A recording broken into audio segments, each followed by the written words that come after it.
তো দেশ বিদেশের দিনী মুসলিম ভাই বোন, আমি আপনাদেরকে আপনাদের জাকাত সম্পর্কিত কিছু বলার জন্য আজকের বৈঠকে আমি আপনাদের সাথে কিছু কথা বলতে চাচ্ছি। সেটা হলো এই যে, আপনারা জানেন জাকাত একটি ফরজ বিধান, যা যে কোনো মূল্যে আপনাদেরকে পালন করতেই হবে। জাকাতের ফলাফলে রাসূল সাল্লাল্লাহু আলাইহি সাল্লাম বলেছেন যে, যারা জাকাত আদায় করে তারা অবশ্যই জান্নাতুল ফেরদাউসে অবস্থান করবে।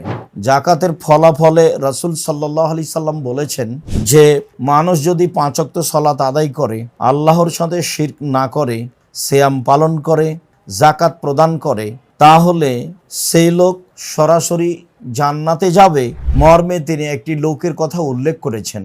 একটি পল্লীর লোক এসে বলল, আল্লাহর নবী, আমাকে একটা আমলের কথা বলেন যে আমলের কারণে আমি জান্নাতে যাব। তো রাসূল সাল্লাল্লাহু আলাইহি সাল্লাম বললেন, তুমি এক আল্লাহর ইবাদত করো, তার সাথে বিন্দু মাত্র শরিক করো না, 5 ওয়াক্ত ফরজ সালাত আদায় করো, সিয়াম পালন করো, জাকাত প্রদান করো। তখন লোকটি বলল, আল্লাহর কসম, আমি এর কমও করব না, আমি এর বেশিও করব না। এই সময়ে রাসূল সাল্লাল্লাহু আলাইহি সাল্লাম বললেন, দেখো, তোমরা যদি কেউ জান্নাতি মানুষ দেখতে চাও তাহলে এই লোকটাকে দেখো। হাদিস বুখারী মুসলিম।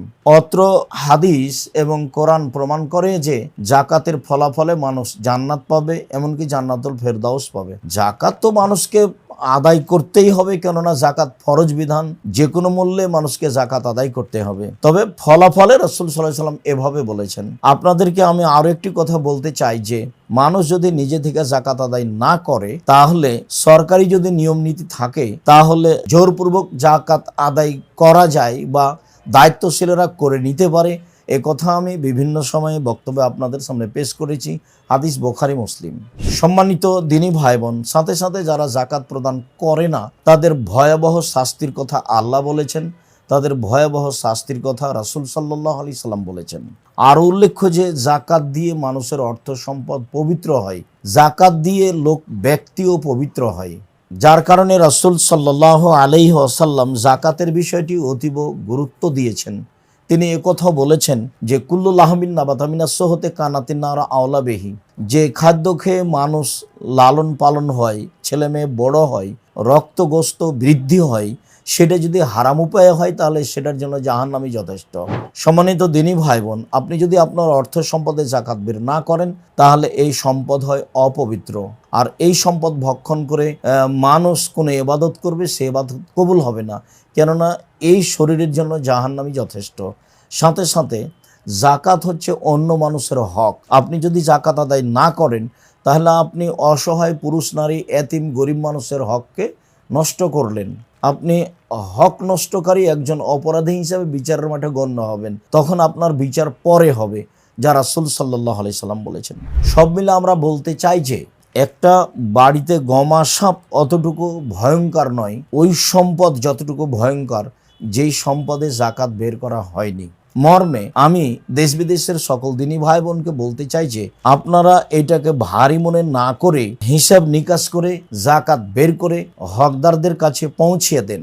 আপনাদের জাকাত সম্পদটি সঠিক স্থানে ব্যবহার করার জন্য আমরা জিম্মেদারি নিতে চাই। আপনারা আপনাদের জাকাত প্রদান করার জন্য নেবরাস ইসলামিক রিসার্চ ফাউন্ডেশনকে এবং জামিয়া সালাফিয়াকে একটি বিশ্বস্ত আস্থাভাজন প্রতিষ্ঠান মনে করতে পারেন। বরং আমি আব্দুর রাজ্জাক বিন ইউসুফ বলছি, আপনার জন্য এটাই জন্য অন্তরে সুন্দরভাবে স্থান পায় যে সত্যই নেবরাস ইসলামিক রিসার্চ ফাউন্ডেশন এবং জামিয়া সালাফিয়া আপনাদের একটি আস্থাভাজন বিশ্বস্ত প্রতিষ্ঠান। সম্মানিত দিনী ভাই বোন, আপনাদের এই জাকাতের সম্পদটি আমি সত্যই সঠিক স্থানে বাস্তবায়ন করতে চাই, সঠিক স্থানে ব্যবহার করতে চাই মর্মেই এত দৃঢ়তার সাথে বলতে চাচ্ছি। কেননা আমি দিন প্রচারের ব্যাপারে বিভিন্ন জায়গাতে বলে থাকি যে, আমি জাতির যদি রাস্তাঘাট করে দিতে না পারি, জাতির যদি স্কুল কলেজ করে দিতে না পারি, তো জাতিকে চূড়ান্ত সঠিক ধর্ম দিতে পারবো ইনশাআল্লাহ। ধর্মের ব্যাপারে জাতিকে ফাঁকি দিয়ে পরকাল হারাতে রাজি নই। ঠিক অনুরূপী বলতে চাচ্ছি, আপনাদের জাকাত সম্পদটি সঠিক স্থানে ব্যবহার করতে চাই, সঠিক স্থানে বাস্তবায়ন করতে চাই, আপনাদের জাকাত সম্পদটি সঠিক স্থান ছাড়া অন্য যে কোনো স্থানে ব্যবহার করে আমি পরকাল হারাতে রাজি নই। আপনাদের অর্থ সম্পদ জাকাত হিসাবে প্রদানের জন্য যেখানে নিখুঁতভাবে আপনাদের জাকাতের পয়সা ব্যবহার করা হবে এবং হয়ে আসছে দীর্ঘদিন থেকে, আমি আপনাদেরকে এই আস্থাভাজন বিশ্বস্ত প্রতিষ্ঠানটি মূল্যায়ন করার জন্য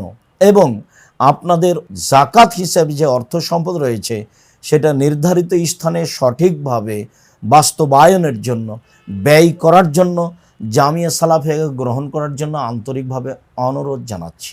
সম্মানিত দিনী ভাই বোন, আপনারা জামিয়া সালাফিয়ায় জাকাত পাঠানোর জন্য এই সব নাম্বারগুলি গ্রহণ করুন।